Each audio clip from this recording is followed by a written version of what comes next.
سلام ቤተሰብ ኒሎም ዝኸውን ኣዝያ መሳጥት ፊልም ሒዝና ኣለኹም መፂና ኣለና ኒ ቪድዮና ንምጅማር ድማ ኒ ቻናልና ሓደሽቲ ዝኾንኩም ሳብስክራይብ ምግባር ኣይትረስዑ ታሪኽና እንትጅምር ጃክ ዝበሃል ወዲ ያላለየና ስእሊ ምስኣል እውን ኣዝዩ እዩ ዝፈቱ ብእውን ቤታታንክ መርከብ ፀወታ ይስዕር እሞ ናብታ መርከብ ይኣቱ ነታ መርከብ ዘፋን ሰብ እውን ብጣዕሚ ብዙሕ ነበረ ብኻልእ ወገን ድማ ሮዝ ትበሃል ጓል ሃፍታም ንርኢ ኣለና ህይወታ እውን ሲድራ ብዝበልዋ ዳ እምበር ብዝሓሰበቶ ክትጓዓዝ ኣይትኽእልን ሽዑ እውን ጃክን ሮዝን ኣብቲ መርከብ ይራኸቡ እሞ ጃክ ብጣዕሚ ይፈትዋ ምስ ሮዝ ዘለዉ ሰባት እውን ሃፋትም ጥራሕ እዮም ነይሮም ዋላ ሓደ መዓልቲ እውን ተሓጒሳ ኣይትፈልጥን ሓደ ምሸት ሮዝ ኩሉ ነገር ስለ ዝፀልኣቶ ካብቲ መርከብ ንምዝላል ትሓስብ ልክዕ ክትነጥር ምስ በለት ጃክ ይመፅእ እሞ ጌደፊ ከይትዘሊ ምስ በላ ኣይምለስን ክነጥር እየ ትብሉ እሱ እውን ተቐቢሉ እስኺ ተዘሊልካ ኣነ እውን ክመፅእ እየ ይብላ እሞ ሽዑ እውን ክዳኑን ጫምኡን የውፅእ ብኽንደይ ለመና እውን ኢዳ ንክትህቦ ይስማዕምዑ ሽዑ መዓልቲ ብዙሓት ኸኾባት ዋላ ይሃለዋ ዳ እምበር ካብ ኩለን ሮዝ እያ ትበልፅ ነይራ ሽዑ ሮዝ ንድሕሪት ክትምለስ ምስ በለ ጫማኣ እንሻሕታሞ ክትወድቕ ምስ በለት እውን ጃክ ብዘለዎ ዓቕሚ ተጠቒሙ የድሕና ድሕሪ ሰዓታት እውን ናይ ሮዝ ሕፁያ ካልእ ኣብቲ ቦታ ይበፅሕ እሞ በቲ ዝተፈጠረ ነገር ንጃክ የመስግኑ እሱ ጥራሕ ዘይኮነ እውን ድራር እውን ይጋብዞ ሽዑ ምሸት እውን ንሮዝ ከረጋግዓ ብምሕሳብ ሓደ ህያብ ይህባ እቲ ህያብ እውን ብልቢ ቅርፂ ዝተሰርሐ ናይ ክሳድ ብሪ እዩ ነይሩ ሽዑ እውን ሮዝ ኣይፈተወተን ነይራ ኣብቲ ዝቕፅል መዓልቲ ሮዝ ንጃክ ከተመስግኖ ትኸይድ እሞ ሽዑ እውን ጃክ ስለ ህይወቱን ስለ ድኽነቱን ስለ ዘሕለፎም ፀገማትን ዝሰኣሎም ስእሊ የርእያ ኣብቲ ስእሊ እውን ናይ ጃክ ነፃነት ኣፀቢቑ ይረአ እዩ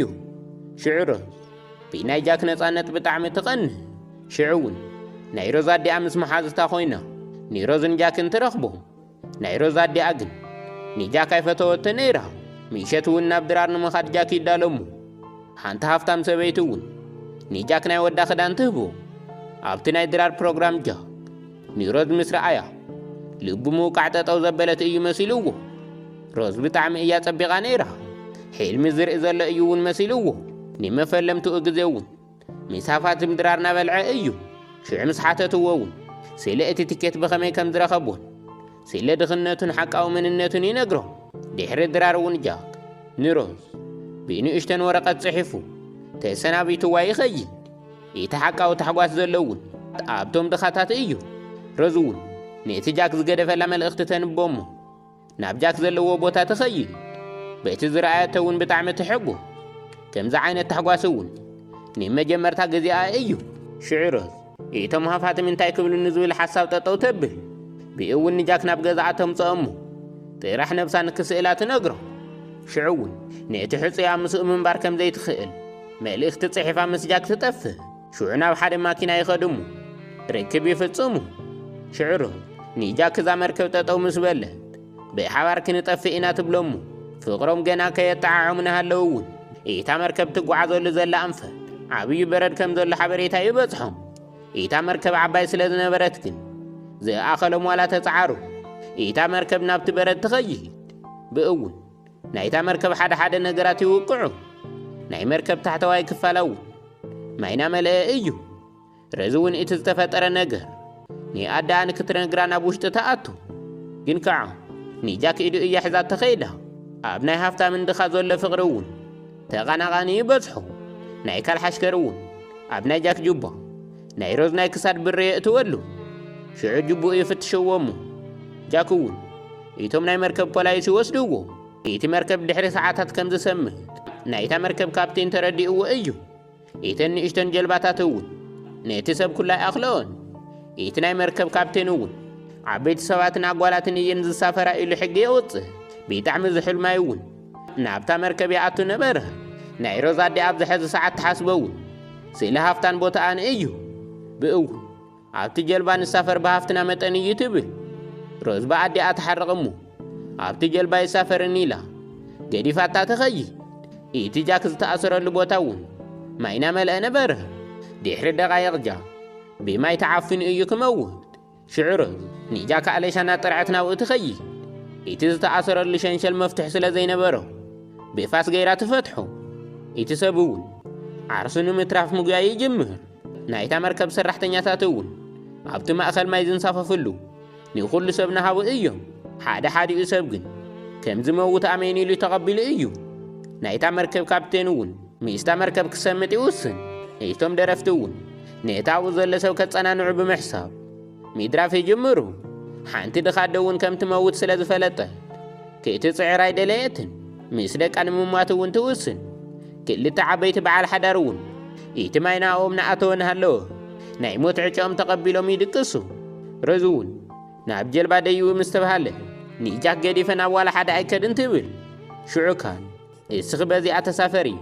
ኣነን ጃክን ኣብታ ዳሕሪ ወይቲ ክንመጽእ ኢና ይብላ እሞ ረዙ እውን ኣሚናቶ ናብታ ጀልባ ትድይብ ሽዑ ረዙ ካብ ጃክ ብዝረሓቐት ቁፅሪ ከይትሓስብ ትጅምር ብእውን ኣይደልን ብምባል ናብቲ መርከብ ትዘልን ብሌላ እውን ንመዓልታት ዘይኮነ ንዓመታት ዝፋለጡ እዮም ዝመስሉ ጃክ እውን ጎዩ ይኸይድ እሞ ንረዝ ሓቂፉ ይስዕሞ ካልእ እውን ሽዑ ይሓርቕ እሞ ንጃክ ንምቕታል ሽጉጥ ይትኩሰሉ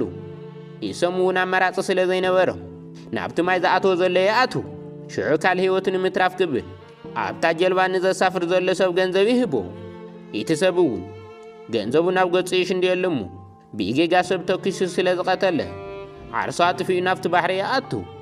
ካል ግን ሓንቲ ህፃን ቆልዓ ይሕዝ እሞ ሚስ ጓለ እየ ዝድይብ ኢሉ ኣብታ ጀልባ ቦታ ይወሃቦ ሕጂ ግን ኢታ መርከብ ፍርቃን ኣብ ባሕሪ ተኣቱ ኢቲ ሰብ ክሕምስ ዋላ ተፈተነ ግን ኢቲ ማይ ብጣዕሚ እዩ ዝሑል ነይሩ ጃክን ረዙን እውን ኣብቲ ባሕሪ ኮይኖም ዓርሶም ንምትራፍ ናፀዓሩ እዮም ሽዑ ሓደ ዕንፀይቲ ዝንሳፈፍ ይረኽቡ እሞ ግን ከዓ ሓደ ሰብ ጥራሕ እዩ ዝኽእል ሽዑ ጃክ ንረዝ ኣብቲ ልዕሊ ጣውላ የደይባ እሞ ንባዕሉ ኣብቲ ማይ ይጸንህ ቤት ናይ ማይ ዛሕሊ ሰውነቶም ስለ ዝደረቐ ቃል ክተኣታተው ይጅምሩ ካብ ሕዚ ዘሎ ህይወት ክሕጉስ ትኾንኪ ንበሪ ይብላ እሞ ድሕሪ ሰዓታት እውን ዘይተረፈ ሰብ ተሃልዩ ሓደ ጀልባ ይመጽእ ኣብቲ ከባቢ ዝነበሩ ሰባት እውን በቲ ቁሪ ደሪቖም ነበሩ ሽዑ ረዝ ናይታ ጀልባ መብራህቲ ምስ ረኣየ ክእተንቆሖ ትፍትን እሞ ጃክ ግን ይመውት ዓይና ናረኣየት እውን ትፈትዎ ሰብ ትስእን ንጃክ ክነብር እየ ኢላ ቃል ስለ ዝኣተየትሉ ድማ ብኽንደይ ጻዕሪ ሓገዝ ትጽውዕ ረዝ ሽዑ ህይወታ ምስ ኣትረፈ ሽማ ለዊጣ ብናይ ጃክ ሽም ትጽዋ ብእውን ድሕሪ ዓመታት ዝኣረገት ረዝ ንርኢ ኣለና ታሪኽና እውን ኣብዚ ይውዳእ ፊልምና ዝፈተኹሞ ድማ ንቻናልና ሓደስቲ ዝኾንኩም ሳብስክራይብን ንቪድዮና ላይክን ምግባር ኣይትረስዑ ኣብ ናይ ቀጻሊ ቪድዮና እስካዕ ንራኸብ ደሓን ጽንሑ